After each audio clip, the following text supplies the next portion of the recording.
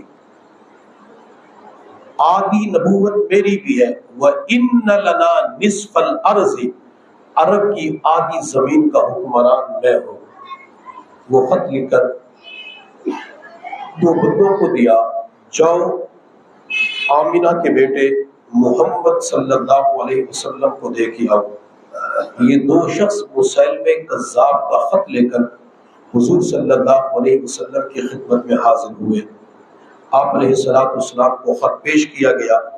میرے پیغمبر نے جب اس خط کو کھول کے پڑھا، آپ علیہ السلام نے خط پہنچانے والے سفیروں سے پوچھا، تم مسیلمہ کے بارے میں کیا کہتے ہو؟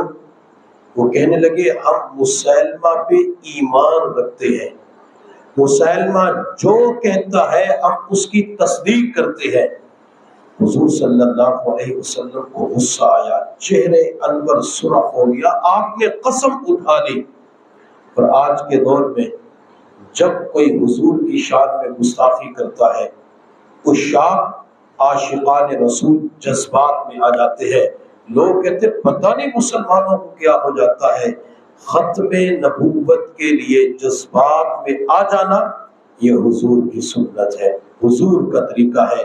جب آپ نے پوچھا کیا تم مسیلمہ کو بھی نبی مانتے ہو؟ انہوں نے کہا ہاں۔ میرے پیغمبر کو اتنا شدید غصہ آیا، آپ نے قسم اٹھائی، واللہ لولا ان الرسل لا تقتل لضربت اعناقکما، اللہ کی قسم اگر سفیروں کو قتل کرنا جائز ہوتا میں محمد آج تمہاری گردن اڑا دیتا۔ نبی علیہ السلام اتنا قسم اٹھا کے جذبات غصے کے اندر آ گئے کہ تم نے میری ختم نبوت کا انکار کیا ہے، تم مجھے آخری نبی نہیں مانتے، میرے بعد مسیلمہ کذاب کو بھی نبی مانتے ہو۔ اگر بین الاقوامی قانون نہ ہوتا، چونکہ ایک قانون ہے کہ کسی ملک کے سفیر کو قتل نہ کیا جائے، اللہ کے نبی نے فرمایا اگر یہ قانون نہ ہوتا تو آج تمہارا سر تن سے جدا کر دیتا۔ پھر آپ علیہ السلام نے مسیلمہ کذاب کو خط لکھا۔ آپ علیہ السلام نے فرمایا یہ زمین اللہ کی ہے، اللہ جس کو چاہتے ہیں اس زمین کا وارث بنا دیتے ہیں، اور میں ہر غیر کو سلام نہیں کرتا، تو نے نبوت کا جھوٹا دعویٰ کیا ہے، میرا سلام ان لوگوں تک ہے جو ہدایت کی پیروی کرتے ہیں۔ آپ علیہ السلام نے خط لکھ دیا، حتیٰ کہ میرے محبوب صلی اللہ علیہ وسلم دنیا سے پردہ فرما جاتے ہیں۔ سیدنا ابو بکر صدیق رضی اللہ تعالی عنہ مسلمانوں کے خلیفہ بنے، جانشین پیغمبر بنے، خلیفہ بلا فصل بنے۔ حضرت ابو بکر صدیق کے سامنے ایک فتنہ مسیلمہ کذاب کا تھا، دوسرا فتنہ زکوٰۃ سے انکار کرنے والوں کا تھا، تیسرا فتنہ مرتدین کا تھا، جو دین سے پھر گئے، مرتد ہو گئے۔ آپ نے مرتد لوگوں کے خلاف جہاد کیا، زکوٰۃ سے انکار کرنے والوں کے ساتھ جہاد کیا۔ ابو بکر صدیق نے فرمایا حضور کے دور میں یہ لوگ زکوٰۃ کے اندر جانور کے ساتھ جو رسی دیا کرتے تھے، جب تک وہ رسی نہیں دیں گے ابو بکر اس وقت تک ان سے لڑتا رہے گا۔ تیسرا فتنہ مسیلمہ کذاب کا تھا۔ ابو بکر صدیق نے صحابہ کا لشکر تیار کیا، جب یہ لشکر تیار ہوا ابو بکر صدیق رضی اللہ تعالی عنہ کے سامنے حضرات صحابہ کرام میں بحث چھڑ گئی کہ بدری صحابہ کرام کو لے کر جائے یا برکت کے طور پہ انہیں مدینہ المنورہ کے اندر چھوڑ دیں۔ بدری صحابہ کرام کا مقام اور مرتبہ بلند ہے۔ صحابہ جب بدری صحابہ کو دیکھتے تھے تو خوش ہو کے کہا کرتے تھے آج میں بدری صحابی کی زیارت کر کے آیا ہوں، بدری صحابہ کو دیکھ کے آیا ہوں۔ ابو بکر صدیق کے سامنے جب یہ بات آئی کہ بدری صحابہ کو لے کر جائے یا برکت کے طور پہ مدینہ کی سرزمین پہ چھوڑ کے چلے جائیں، ابو بکر صدیق رضی اللہ تعالی عنہ نے فرمایا لوگوں بدری صحابہ کرام کو جو مقام اور مرتبہ ملا ہے وہ حضور کی نسبت کی وجہ سے ملا ہے، اور آج مسئلہ حضور کی ختم نبوت کا ہے، لہذا بدری صحابہ کرام ضرور جائیں گے، بدری صحابہ کرام ضرور شریک ہوں گے۔ حضرت ابو بکر صدیق نے فیصلہ کر دیا، چند صحابہ کرام نے کہا ابو بکر یہ لشکر مسیلمہ کذاب کے خلاف ابھی روانہ نہ کرے، آپ نے فلاں علاقے کے اندر لشکر بھیجا ہوا ہے، ادھر بھی لشکر روانہ کیا ہوا ہے، اگر یہ لشکر روانہ ہو گیا پورا مدینہ خالی ہو جائے گا، مدینہ کے اندر عورتیں، بچے، بیمار، بوڑھے رہ جائیں گے۔ حضرت ابو بکر صدیق نے کیا ارشاد فرمایا؟ ابو بکر صدیق فرمانے لگے لوگوں، مدینہ کی عورتوں کو جنگل کے جانور کھا جائے صدیق یہ تو برداشت کر سکتا ہے، لیکن حضور کے بعد جو جھوٹی نبوت کا دعویٰ کرے اور وہ زندہ رہے صدیق اس کو برداشت نہیں کر سکتا۔ کہا تو ابو بکر رحم دل، حضور نے فرمایا ارحم امتی بی امتی ابو بکر، میری امت کے اندر سب سے زیادہ رحم دل، سب سے زیادہ ترس کھانے والا ابو بکر ہے۔ لیکن جب حضور کی ختم نبوت کا معاملہ آتا ہے ابو بکر صدیق سخت موقف اپناتے ہیں، ڈٹ جاتے ہیں، سب کچھ قربان کرنا پڑے میں حضور کی ختم نبوت پہ سب کچھ قربان کر دوں گا۔ میرے محبوب صلی اللہ علیہ وسلم احد کے میدان میں تھے، کفار مکہ وہ آپ علیہ الصلوۃ والسلام کے اوپر زوردار حملے کر رہے تھے۔ ان کا مقصد یہ تھا کہ جب مسلمانوں کے پیغمبر ختم ہو جائیں گے تو یہ مسلمان بھی پسپا ہو جائیں گے۔ آپ علیہ الصلوۃ والسلام نے جو خیمے کے قریب صحابہ کرام جہاں باز کھڑے ہوئے تھے، آپ نے فرمایا میری حفاظت کون کرے گا؟ آپ صلی اللہ علیہ وسلم نے فرمایا میرا دفاع کون کرے گا؟ حضرت زیاد رضی اللہ تعالی عنہ عرض کرتے یا رسول اللہ میں آپ کا دفاع کروں گا، میں ذات نبوت کی حفاظت کروں گا، میں ذات نبوت کا دفاع کروں گا۔ آپ علیہ الصلوۃ والسلام نے فرمایا جب تک جان ہے دفاع کرتے رہو گے؟ جی اللہ کے نبی کرتا رہوں گا۔ میرے محبوب صلی اللہ علیہ وسلم نے اپنی تلوار زیاد کو دے دی۔ حضرت زیاد حضور کے خیمے کے دروازے پہ کھڑے ہو گئے، قریب کوئی کافر نہیں آ رہا تھا، وہ دور سے تیر مار رہے تھے، پورے جسم کے اندر تیر پیوست ہو گئے، سینے کے اندر، پیٹ کے اندر، ران، پنڈلیوں پہ، ہاتھوں کے اندر، بازوں کے اندر تیر پیوست ہو گئے، حتیٰ کہ زمین پہ بے ہوش ہو کے گر پڑے۔ حضرت طلحہ، حضرت زبیر رضی اللہ تعالی عنہما یہ قریب آئے، ان کو اٹھا کر زخمیوں کی طرف لے جانے لگے۔ حضرت زیاد کی آنکھ کھلی، طلحہ زبیر کی طرف دیکھ کے فرمایا کہاں لے کے جا رہے ہو؟ ان دونوں حضرات نے کہا جو عشرہ مبشرہ میں سے ہے کہ ہم آپ کو زخمیوں کی طرف لے جا رہے ہیں، آپ کا علاج کیا جائے گا، آپ زخمی ہو چکے ہیں، پورا جسم لہولہان ہو چکا ہے، پورا جسم زخموں سے چور چور ہے، خون بہ رہا ہے۔ حضرت زیاد نے کہا مجھے نہ لے کے جاؤ۔ طلحہ زبیر نے پوچھا وجہ کیا ہے؟ صحابی رسول نے کہا وہاں لے گئے، وہاں دنیا سے چلا گیا، حضور سے کیا ہوا وعدہ پورا نہیں ہو سکے گا، میں تو وعدہ کی خلاف ورزی کرنے والا بن جاؤں گا، مجھے یہیں پہ کھڑا کر دو۔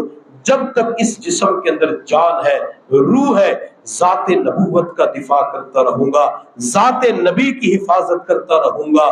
طلحہ زبیر اصرار کر رہے تھے، یہ انکار کر رہے تھے، لیکن یہ ان کے اوپر غالب آ گئے۔ ان حضرات نے خیمے کی رسی کے پاس ان کو سہارا دے کے کھڑا کر دیا، جسم کمزور ہو چکا تھا، خون نکل رہا تھا، پورا جسم لہولہان تھا، تلوار اٹھا نہیں سکتے تھے، مقابلہ کر نہیں سکتے تھے۔ چند اور تیر آئے، جسم کے اندر لگے، زمین پہ گر پڑے، حتیٰ کہ چیخ نکلی۔ میرے پیغمبر قریب ہی موجود تھے، آپ کے کانوں کے اندر آواز پڑی، آپ زیاد کے پاس تشریف لائے، زمین کے اوپر پڑے ہوئے تھے، میرے پیغمبر زمین کے اوپر بیٹھ گئے۔ واہ زیاد تیرے مقدر پہ قربان جاؤں، تو نے ذات نبی کی حفاظت کے لیے سب کچھ قربان کیا، ذات نبی تیری خاطر زمین پہ بیٹھ جاتی ہے۔ میرے پیغمبر نے سر اٹھا کے اپنی گود میں رکھ لیا، حضرت زیاد کی طرف دیکھنا شروع کیا۔ تھوڑی دیر کے بعد صحابی رسول نے آنکھیں کھولی، حضور کے چہرے انور پہ نظر پڑی، کہنے لگا یا رسول اللہ کوئی خواب تو نہیں دیکھ رہا؟ پیغمبر نے فرمایا کوئی خواب نہیں دیکھ رہا۔ میرے محبوب صلی اللہ علیہ وسلم کی خدمت میں حضرت زیاد نے عرض کیا یا رسول اللہ جب قیامت کے دن اللہ مجھ سے پوچھے گا بتا کیا کر کے آیا ہے، نظر کہاں پہ لگی ہوئی تھی؟ یا رسول اللہ میں قیامت کے دن عرض کروں گا اللہ ذات نبی کے ساتھ وعدہ کیا تھا، اس وعدے کو نبھا کے آ رہا ہوں، وعدے کو پورا کر کے آ رہا ہوں۔ آخری وقت میں نگاہیں حضور کے چہرے انور پہ لگی ہوئی تھی۔ میرے محبوب صلی اللہ علیہ وسلم کے سامنے حضرت زیاد نے درخواست کیا رسول اللہ کیا میں نے وعدے کو پورا کر دیا؟ میرے پیغمبر نے فرمایا ہاں تو نے وعدے کو پورا کر دیا۔ یا رسول اللہ بس قیامت کے دن یہ گواہی دے دینا کہ زیاد نے اپنے وعدے کو پورا کیا۔ میرے پیغمبر نے فرمایا میں ضرور گواہی دوں گا۔ حتیٰ کہ زیاد نے کلمہ پڑھا ان کی روح پرواز کر گئی۔ میرے پیغمبر نے صحابہ کی طرف دیکھ کے فرمایا یہ وہ میرا شاگرد ہے، میرا وہ پیارا ہے، میرا عاشق اور دیوانہ ہے جس نے ذات نبوت کی حفاظت کرتے ہوئے اپنا جسم لہولہان کر دیا۔ جب اس کے جسم سے روح نکل رہی تھی میں آنکھوں سے دیکھ رہا تھا، اللہ نے اس کے اوپر جنت کے 8 دروازے کھول دیے۔ اگر ذات نبی کی حفاظت کی جائے اللہ اتنا نوازتے ہیں، اور جو حضور کی ختم نبوت کی حفاظت کرے اس کو اللہ تعالیٰ کیا نوازیں گے؟ اللہ بہت کچھ نوازتے ہیں۔ تو بات میں کر رہا تھا کہ ابو بکر صدیق نے ختم نبوت کے حوالے سے اپنا موقف سخت اپنایا کہ میں سب کچھ ختم نبوت پہ قربان کر سکتا ہوں۔ ایک بڑا لشکر تیار کیا، مسیلمہ کذاب کے خلاف کھڑا ہوا۔ اس جنگ کے اندر جو ختم نبوت کے لیے جنگ لڑی گئی، چونکہ مسیلمہ کذاب نے حضور کی ختم نبوت پہ ڈاکہ ڈالا تھا، اللہ نے ختم نبوت کا تاج حضور کے سر پہ سجایا۔ میں یہ کہوں گا اللہ نے جو تاج حضور کے سر پہ سجایا اس تاج کو کوئی اتار نہیں سکتا، اس تاج کو کوئی نقصان پہنچا نہیں سکتا۔ یہ تاج قیامت تک کے لیے حضور کے سر انور پہ، حضور کے سر مبارک پہ مسکراتا رہے گا، چمکتا رہے گا، دمکتا رہے گا، سجتا رہے گا۔ کوئی اس کی طرف ہاتھ بڑھائے گا تو صدیق میدان کے اندر کھڑا ہوگا، کوئی حضور کی ختم نبوت کے تاج کی طرف ہاتھ بڑھائے گا، خالد بن ولید تلوار پکڑ کے میدان کے اندر کھڑے ہوں گے۔ جو ختم نبوت کا تاج اتارنا چاہے گا اکاشا میدان کے اندر کھڑے ہوں گے۔ جو ختم نبوت کا تاج اتارنا چاہے گا چاہے وہ اسود انسی کی صورت میں ہوگا، وہ مرزا غلام احمد قادیانی کی صورت میں ہوگا، یہ مجاہد، یہ ختم نبوت کے پروانے ہر محاذ کے اندر، ہر میدان کے اندر کھڑے ہوئے نظر آئیں گے۔ جن لوگوں نے جھوٹی نبوت کا دعویٰ کیا، جب بھی نبوت کا جھوٹا دعویٰ کیا گیا مقابلے کے اندر آنے والے علماء کرام بھی تھے، مقابلے کے اندر آنے والے عشاق بھی تھے، تاجر بھی تھے، کسان بھی تھے، ملازم بھی تھے، نوجوان بھی تھے، بچے بھی تھے۔ بچوں نے بھی اپنے طور پہ اپنا کام کر کے دکھایا۔ 1974 کی تحریک میں واکنڈ علاقے کے اندر ختم نبوت کا جلوس جا رہا تھا، وہاں کی انتظامیہ نے جلوس کے شرکاء کو گرفتار کر کے جیل کے اندر بند کر دیا۔ وہاں کے ایس ایچ او نے ایک 7-8 سال کا بچہ تھا، وہ بھی جلوس کے اندر شامل تھا، اسے جیل کے اندر کا مرغا بن جا، بچے کو مرغا بنا دیا۔ مرغا بنانے کے بعد اس وقت کے ایس ایچ او نے بچے سے کہا بتا تجھے کتنے جوتے ماروں؟ وہ ختم نبوت کا ننھا عاشق، میرے پیغمبر کا ننھا عاشق رسول کہنے لگا ایس ایچ او جتنے جوتے محشر کے میدان میں برداشت کر سکتے ہو اتنے جوتے مار دو۔ ایس ایچ او کے دل کے اوپر چوٹ لگی، یہ ننھا مجاہد ختم نبوت، حضور کی ختم نبوت کے حوالے سے مرغا بھی بن گیا، یہ مار کھانے کے لیے برداشت ہو گیا۔ ایس ایچ او اسی وقت زمین کے اوپر بیٹھ گیا، بچے کو وہیں سے اٹھا کے سینے کے ساتھ لگایا، کہنے لگا بیٹا آج تو نے میرے دل کی کایا کو پلٹ دیا۔ اگر چھوٹے بچے کے اندر حضور کی ختم نبوت کا اتنا جذبہ پایا جاتا ہے تو ان کے اندر جذبہ کتنا ہوگا۔ اللہ تعالیٰ نے بچے کی وجہ سے ان کے دل کی کایا کو پلٹ کے رکھ دیا، بچے بھی کام کرتے رہے، حتیٰ کہ مسیلمہ کذاب کے خلاف جب یہ جنگ ہوئی، اس جنگ کے اندر مسیلمہ کذاب کی فوج کے 22,000 بندے مارے گئے، اور ادھر 1200 صحابہ کرام ختم نبوت کے لیے اپنی جان کا نذرانہ پیش کر دیتے ہیں۔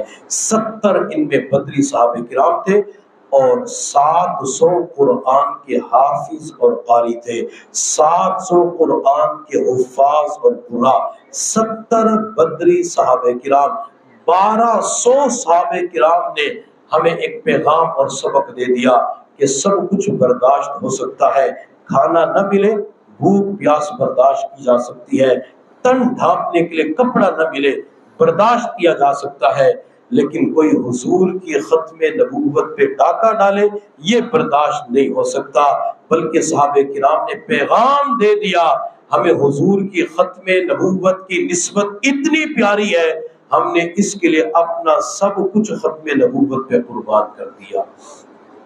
جب یہ لشکر واپس آ رہا تھا، حضرت ابوبکر صدیق رضی اللہ تعالی عنہ کو اطلاع ملی کہ علاقے کے اندر طلحہ نامی شخص نے نبوت کا دعویٰ کیا ہے۔ حضرت ابوبکر صدیق نے خالد بن ولید کو پیغام بھیجا، خالد ان سے نمٹتے ہوئے آنا۔ خالد تو پھر اللہ کی تلوار سیف اللہ کا لقب ملا ہوا تھا، جہاں جاتے تھے کامیابی ان کے قدم چومتی تھی، جہاں تشریف لے جاتے تھے عزتیں ان کا مقدر بن جاتی۔ حضرت خالد بن ولید ختم نبوت کے پروانوں کا لشکر لے کر طلحہ جھوٹے مدعی نبوت کے سامنے کھڑے ہو گئے، مقابلہ شروع ہو گیا، حتیٰ کہ مقابلہ کرتے کرتے ایک صحابی حضرت عکاشہ رضی اللہ تعالیٰ عنہ وہ جھوٹے مدعی نبوت طلحہ کے سامنے آ گئے۔ طلحہ نے اتنا زوردار حملہ کیا کہ عکاشہ کو شہید کر دیا۔ عکاشہ شہید ختم نبوت کہلائے جاتے ہیں، یہ ختم نبوت کی خاطر لڑتے لڑتے شہید ہو گئے۔ حضرت عکاشہ کون صحابی ہے؟ میرے محبوب صلی اللہ علیہ وسلم نے اپنی وفات سے 3 یا 4 دن قبل مسجد نبوی کے اندر ممبر پہ جلوہ افروز ہو کے ارشاد فرمایا، میرے صحابہ اگر میں نے کسی کا حق دینا ہو وہ مجھ سے اپنا حق وصول کر لے، اگر میں نے کسی کے ساتھ زیادتی کی ہو وہ مجھ سے بدلہ لے لے، میں دنیا ہی کے اندر معاملات کو صاف کرنا چاہتا ہوں۔ ایک صحابی کھڑے ہوئے، عرض کہ یا رسول اللہ، ایک جنگ کے موقع پہ آپ صفوں کو درست فرما رہے تھے، آپ کے ہاتھ میں چھڑی تھی، لکڑی تھی، ڈنڈا تھا، آپ نے میری کمر پہ ماری۔ اس وقت میری کمر پہ قمیص چادر نہیں تھی، میں نے ایک چادر تہبند کے طور پہ باندھی ہوئی تھی۔ آپ علیہ السلام نے فرمایا آپ مجھ سے بدلہ لے لیں۔ صحابہ کرام نے اس صحابی کی طرف دیکھ کے کہا، خدا کے بندے، حضور کی طبیعت خراب ہے اور تجھے بدلے کی پڑی ہوئی ہے، تو ہم سے بدلہ لے لے، ہماری اولاد حاضر ہے۔ لیکن صحابی نے کسی کی طرف التفات نہ کیا، حضور کے پیچھے کھڑے ہو گئے۔ حضور نے اپنی مبارک قمیص چادر اوپر ہٹائی، صحابی اپنی نگاہوں سے وہ دائیں بائیں دیکھنا شروع کر دیتے ہیں۔ میں ان آنکھوں پہ قربان جاؤں جن آنکھوں نے حضور کے چہرے انور کی چمک کو بھی دیکھا، حضور کی مبارک کمر کی چمک کو بھی دیکھا، حضور کی مبارک پیٹھ کو بھی دیکھا، آپ علیہ السلام کی زلفوں کو بھی دیکھا، آپ علیہ السلام کے کندھوں کو بھی دیکھا۔ بلکہ صحابہ فرمایا کرتے تھے میں نے حضور کی مبارک بغل کو دیکھا، مجھے وہ چمکتی ہوئی نظر آ رہی تھی۔ حضور کے پاؤں کے انگوٹھوں کو صحابیات نے یاد کیا، بلکہ حضور کی پاؤں کی انگلیوں کی لمبائی کو بھی یاد کر کے صحابہ بتلایا کرتے تھے۔ یہ صحابی پیچھے کھڑے ہو گئے اور کسی چیز کو دیکھنا شروع کر دیا۔ جب حضور کے دونوں کندھوں کے درمیان مہر نبوت پہ نظر پڑی، یہ صحابی رسول حضور کے قریب آئے اور حضور کی مہر نبوت کا بوسہ لے لیا، پیار کر لیا۔ میرے پیغمبر نے فرمایا تو نے تو بدلہ لینا تھا، بدلہ کیوں نہیں لیا؟ صحابی رسول نے کہا یا رسول اللہ کس چیز کا بدلہ؟ میری زندگی کی چاہت یہ تھی وہ دن کب آئے گا جب میں آپ کی مہر نبوت کا بوسہ لوں گا، آج میری چاہت پوری ہو چکی ہے۔ میرے پیغمبر نے فرمایا جو میری مہر نبوت کا بوسہ لے لیتا ہے اللہ اس پر جہنم کی آگ کو حرام فرما دیتے ہیں۔ لوگوں، جس نے دنیا میں چلتا پھرتا جنتی دیکھنا ہو اس کے چہرے کو دیکھ لے۔ یہ کون تھے؟ دنیا اسے اکاشا کے نام سے یاد کرتی ہے۔ یہی اکاشا رضی اللہ تعالی عنہ میدان جنگ کے اندر ان کی تلوار ٹوٹ گئی، حضور کی نظر پڑی کہ اکاشا کی تلوار ٹوٹ چکی ہے۔ میرے پیغمبر نے ایک لکڑی اٹھا کے اکاشا کو دی، اکاشا یہ پکڑ لو۔ حضرت اکاشا نے اس لکڑی کو پکڑا، وہ لکڑی اکاشا کے ہاتھ میں تلوار بن جاتی ہے۔ یہی اکاشا رضی اللہ تعالی عنہ جن کے ہاتھ میں حضور کے ہاتھ کی دی ہوئی لکڑی آئی وہ تلوار کا کام کیا کرتی تھی۔ ایک مرتبہ اکاشا میرے پیغمبر کے قدموں میں تشریف فرما تھے۔ آپ صلی اللہ علیہ وسلم نے فرمایا، لوگوں، اللہ میری امت کے 70,000 افراد کو بغیر حساب و کتاب کے جنت میں داخل فرمائیں گے، اللہ ان سے حساب و کتاب نہیں لے گا۔ حضرت اکاشا بھی موجود تھے۔ اکاشا نے کہا، یا رسول اللہ میرے لیے دعا کر دیجئے، اللہ مجھے بھی ان میں شامل فرمائے۔ میرے پیغمبر نے فرمایا، تو بھی ان میں شامل ہوگا، تیرا شمار بھی 70,000 بندوں میں ہے۔ دوسرے صحابی نے عرض کیا، یا رسول اللہ میرے لیے بھی دعا کر دیجئے۔ میرے پیغمبر نے فرمایا، اکاشا تجھ سے بازی لے گیا، اکاشا سبقت لے گیا، اکاشا پہلا نمبر لے گیا۔ میرے پیغمبر اگر دوسرے کے لیے دعا کرتے، کوئی تیسرا آ جاتا، چوتھا آ جاتا، یہ سب کچھ تو وہ لے جاتے، قیامت تک آنے والے بعد میں محروم ہو جاتے۔ میرے پیغمبر نے میدان کھلا چھوڑ دیا، جو بھی محنت کرے گا اللہ اسے 70,000 کی جماعت میں شامل فرمائیں گے۔ محدثین فرماتے ہیں 70,000 بندے، ان میں سے ہر ایک اور 70,000 کو جنت میں لے کے جائے گا۔ اکاشا بغیر حساب و کتاب کے جنت میں داخل ہوں گے۔ اکاشا مہر نبوت کا بوسہ لینے والے، حضور کے مبارک ہاتھ سے لکڑی پکڑتے ہیں تو تلوار بن جاتی ہے۔ یہ اکاشا حضور کی ختم نبوت کے لیے لڑتے لڑتے طلحہ کے مقابلے میں شہید ہو جاتے ہیں۔ شہید ختم نبوت کہلاتے ہیں۔ محدثین فرماتے ہیں جو حضور کی ختم نبوت کا کام کرے گا، جو حضور کی ختم نبوت کے حوالے سے محنت کوشش کرے گا، اللہ قیامت کے دن اکاشا کی معیت میں بغیر حساب و کتاب کے جنت کے اندر داخل فرمائیں گے۔ ختم نبوت کی نسبت بہت بڑی نسبت ہے۔ آج ضرورت اس بات کی ہے کہ ہم حضور کے ساتھ جڑ جائیں۔ جو حضور کے ساتھ جڑ گیا اللہ نے اس کو چمکا دیا، جو حضور سے جڑ گیا اللہ نے اس کو عزت عطا فرمائی۔ جب میرے محبوب صلی اللہ علیہ وسلم کی ولادت باسعادت ہوئی تو قبیلہ بنو سعد کی عورتیں بچے لینے کے لیے مکہ المکرمہ آئی۔ ان کے پاس تیز سواریاں تھی، تیز سواری کو دوڑاتے دوڑاتے مکہ کے اندر پہنچی، امیروں کے بچوں کو اٹھا کے لے گئی، لیکن حلیمہ خود بھی کمزور تھی، سواری بھی کمزور تھی، حلیمہ غریب بھی تھی، نادار بھی تھی۔ جب دیر سے مکہ کے اندر پہنچی پتہ چلا صرف ایک بچہ رہ چکا ہے جو غریب بھی ہے، یتیم بھی ہے، سر پہ والد کا سایہ نہیں ہے۔ حضرت حلیمہ سعدیہ رضی اللہ تعالی عنہا آمینہ کے دروازے پہ گئی، دروازہ پش کر کے اندر داخل ہوئی تو آمینہ رو رہی تھی۔ حلیمہ سعدیہ نے آمینہ سے پوچھا، آمینہ کیوں رو رہی ہے؟ آمینہ کے پاس کوئی دایا کھڑی ہوئی تھی، اس خاتون نے کہا، حلیمہ تجھ سے پہلے مختلف عورتیں آئی، وہ یتیم سمجھ کے چھوڑ کے چلی گئی، دودھ پلانے کا زیادہ معاوضہ نہیں ملے گا، اس وجہ سے بچے کی ماں رو رہی ہے کہ ایک مرتبہ پھر میرے بچے کو ٹھکرا دیا جائے گا، یتیم سمجھ کے چھوڑ دیا جائے گا، آمینہ اس وجہ سے رو رہی ہے۔ حلیمہ پریشان ہو گئی، بچے کی ماں اس وجہ سے رو رہی ہے کہ بچے کو چھوڑ دیا گیا، بچے کو قبول نہ کیا گیا۔ میرے پیر و مرشد حضرت مولانا پیر ذوالفقار احمد نقشبندی دامت برکاتہ العالیہ فرماتے ہیں آمینہ اس وقت پریشان تھی، کاش بچے کا والد زندہ ہوتا، اس کو مختلف کھلونے خرید کے دیتا۔ اللہ نے فرمایا ہوگا آمینہ پریشان نہ ہو، تیرے بچے محمد صلی اللہ علیہ وسلم کو کھلونوں کی ضرورت پڑے گی، میں دنیا کے کھلونے کا انتظام نہیں کروں گا۔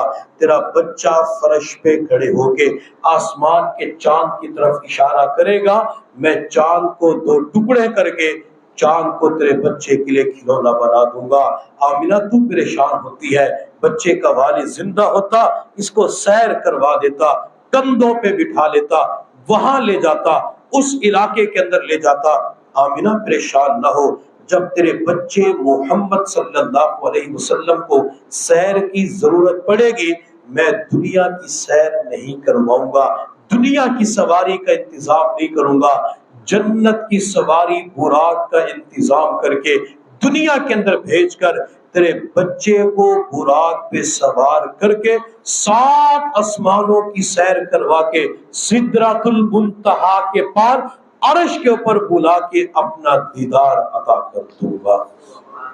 حضرت حلیمہ سعدیہ نے آمینہ سے اپنا بیٹا دکھاؤ، آمینہ نے بیٹا دکھایا، حلیمہ اپنا دل بچے محمد کو وہی دے بیٹھی، آمینہ میں اس بچے کو دودھ ضرور پلاؤں گی۔ حلیمہ نے بچے کو اٹھا کے سینے کے ساتھ لگایا۔ حضرت حلیمہ سعدیہ رضی اللہ تعالیٰ فرماتی ہے چھاتی دودھ سے خشک تھی، بچہ محمد سینے کے ساتھ لگا، چھاتی دودھ سے بھر گئی، پورے جسم کے اندر ایک نور کی لہر دوڑ جاتی ہے۔ حضرت حلیمہ سعدیہ بچے کو اٹھا کے اپنی سواری کے پاس چلی گئی، حتیٰ کہ سواری کے اوپر بیٹھی نبی علیہ الصلوۃ والسلام جو بچے تھے چند دن کے تھے انہیں اپنی گود میں بٹھایا، پھر یہ سواری چلنا شروع ہوتی ہے۔ حلیمہ حضور کے ساتھ جڑی، حلیمہ حضور کے ساتھ جڑ جاتی ہے۔ اللہ نے حلیمہ کو کیا اعزاز عطا فرمایا، اللہ نے حلیمہ سے کہا حلیمہ تجھے تو مقام اور مرتبہ دوں گا، یہ دیکھ تیری سواری کتنا تیز دوڑتی ہے۔ وہ سواری اتنا تیز دوڑی، اتنی سپیڈ تیز ہوتی ہے، جو عورتیں پہلے بچے اٹھا کے لے جا چکی تھی ان کی سواری کو کراس کر دیا۔ وہ خواتین حلیمہ سے پوچھنے لگی حلیمہ تو نے سواری کو بدل لیا؟ حضرت حلیمہ نے کہا سواری نہیں بدلے، اس سواری کا سوار محمد بدل چکا ہے صلی اللہ علیہ وسلم۔ حضرت حلیمہ سعدیہ کو اللہ نے چمکا دیا، وجہ حضور کے ساتھ جڑ گئی۔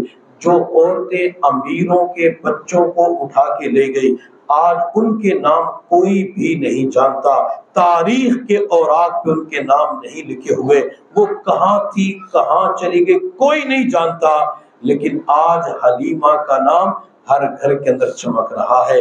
بچیوں کے نام حلیمہ رکھے جاتے ہیں، مدرسے کا نام مدرسہ حلیمہ سعدیہ رکھا جاتا ہے، بہنوں کے نام حلیمہ رکھے جاتے ہیں، محبت اور پیار سے حلیمہ کا نام لیا جاتا ہے، نظمیں پڑھی جاتی ہے، لوریاں سنائی جاتی ہے۔ حلیمہ سعدیہ رضی اللہ تعالی عنہا کو اللہ نے کیوں چمکایا؟ وہ حضور کے ساتھ جڑ گئی۔ اگر میں اور آپ بھی حضور کے ساتھ جڑ جائے اللہ آج بھی ہمیں عزتیں ضرور عطا فرمائیں گے۔ اللہ نے حضور کے سر پہ ختم نبوت کا تاج سجایا ہے، اگر ہم حضور کی ختم نبوت کے لیے کام کریں، حضور کی ختم نبوت کے ساتھ جڑ جائیں، اللہ ہمارے سروں پہ عزتوں کا تاج سجا دیں گے۔